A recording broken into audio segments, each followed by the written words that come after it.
Honorable Mr. B. I translated it. Tinranslate ko sa English. I am writing this letter to sincerely ask for your forgiveness because I was not given the chance to properly explain myself when I handed you my previous letter, which contained words that came straight from the depths of my heart. I also want to tell you that these past few days when we had the opportunity to talk again and to get to know each other better brought me the smiles that I hadn't felt in a very, very long time. Your kindness, compassion, and unwavering way that you care for our most beloved Katie are the things I deeply value. Your words reached not only my ears, but also the deepest corners of my heart. And now we come to the most important part of your letter, your question. Pwede na po ba kita ligawan? Ready ka na magsabi? Ready na ba ako? Oo. Yeah, ready ako. Pero iba pa rin yung klaro, bibigyan sila ng assurance, and siguro yung verbalize, hindi lang puro action. Kasi what if mabait lang talaga ako, di ba? And kailangan talaga klaro. So now's the time. After careful reflection, soul-searching, and 2 sleepless nights while listening to the whispers of butterflies in my stomach, my answer is yes. You are the one I have been waiting for.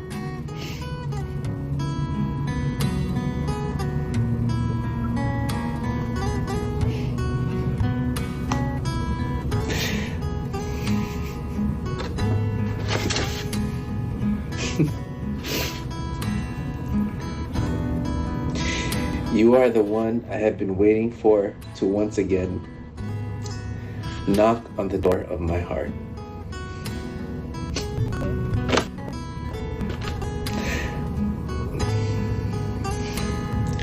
Miss B.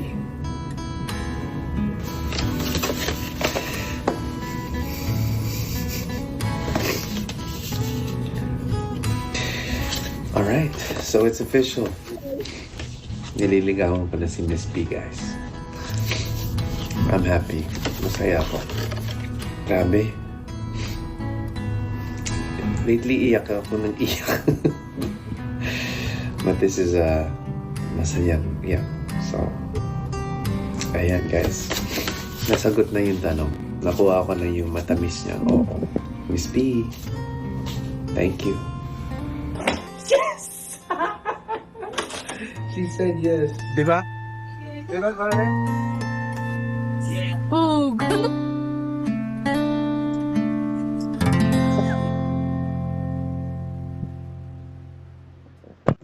Maraming salamat, Binibining Miss B.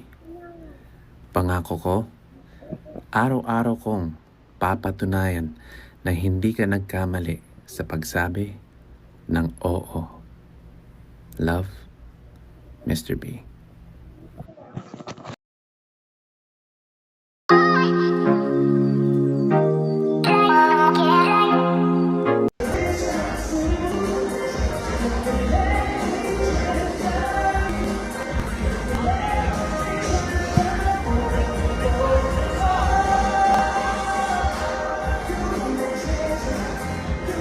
yes, pressure.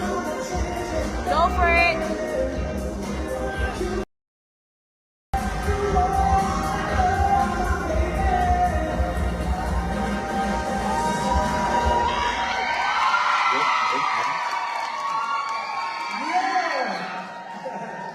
Good evening, Sandy and bro. Kumusta po kayo ngayon gabi na to? Are you guys doing good? I'm very, very happy to be here back in the Bay. I haven't been back in the Bay in like 3 years. And I just wanted to say thank you guys for having me. Sana tonight, we have a great time. Sana tonight, we fall in love. Sana tonight, lahat ng stress natin nararamdaman natin itong buong week na to, mawawala ang lahat ng stress sa gabi na ito. Okay. So bilang Philippine Friends of R&B, gusto ko sanang kumanta ng mga R&B songs tonight, starting with this one. May mga R&B fans ba dito? Okay. So, sino dito ang kasama yung asawa nila? Asawa. Okay. Sino yung kasama ng mga kaibigan nila? Yung jowa. Okay. Brothers, sisters, pinsan, family. What's that? Sisters. Alright, hello sister. Okay, the reason I ask is kasi lahat ay relationships. And sa lahat Thank you ng sa mga stars. relationships, bawal magkaway. So, mamaya po, mag-off na ako, ha? Isang kanta na lang. Naiintindihan mo ba ako? do you understand when I speak Tagalog not at all? Okay. I'm gonna do Taglish. Okay, I'll do Tagalog English. Alright. So in all relationships, it's normal. It's normal to fight, right? But we should always remember that no matter what type of fight that is, Love this song. bawal na ulo. Sa isa. In other words, no matter what type of fight that is this your wife? No matter what type of fight that is, we should never, ever go to bed mad. Mad. Yeah!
Alright guys, mamaya ulit. Give me 15 minutes. I'll go back to live. Bye-bye, mga kakoko.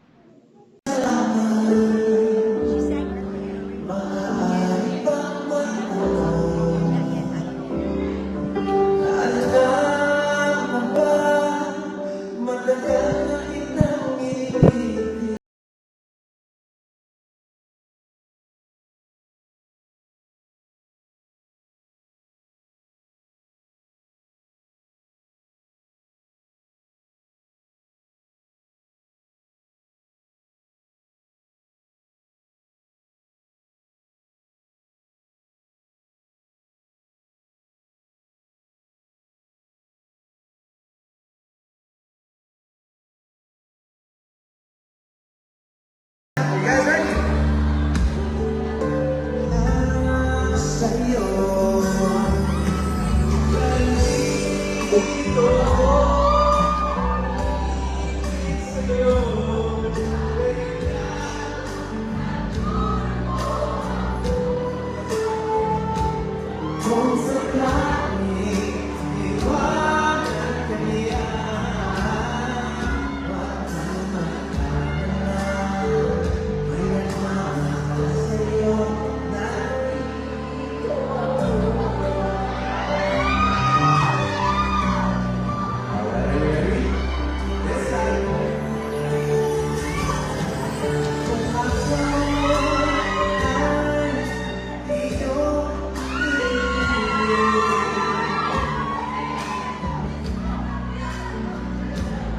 Welcome.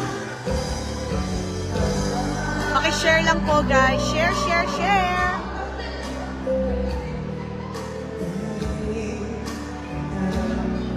Missy is watching. I miss you.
Everybody, nandito.